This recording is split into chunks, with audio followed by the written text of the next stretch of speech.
న్యాచురల్‌గా ట్రై చేస్తున్నప్పుడు ఓవ్యులేషన్ అనేది ఎప్పుడు జరుగుతుంది అనేది తెలుసుకోవడం అనేది చాలా ఇంపార్టెంట్. సో, డెఫినిటివ్‌గా తెలిసే ఒక టెస్ట్ అనేది ఫాలిక్యులర్ స్టడీ.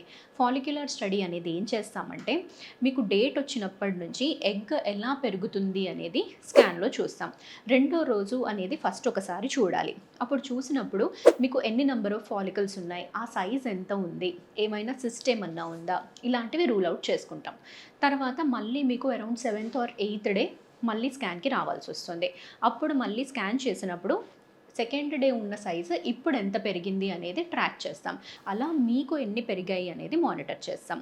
ఇలా ఫ్రీక్వెంట్‌గా ఒక రోజు వదిలేసి రోజు అన్నట్టుగా ఎగ్ ఎలా పెరుగుతుంది అనేది ఈ స్కాన్స్‌లో చూస్తాం.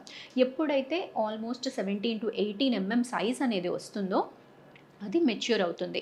రిలీజ్ అయ్యే కెపాసిటీ అనేది దానికి వస్తుంది. అలా ట్రాక్ చేసి ఒకరోజు మనం స్కాన్ చేసినప్పుడు ఈ ఎగ్ అనేది మనకు కనిపించట్లేదు, అంటే ఇన్ని రోజులు కనిపించిన ఫాలికల్ కొలాప్స్ అయిపోయింది అంటే ఈ ఫాలికల్ లోపల ఉన్నది ఎగ్ రిలీజ్ అయింది అని అర్థం.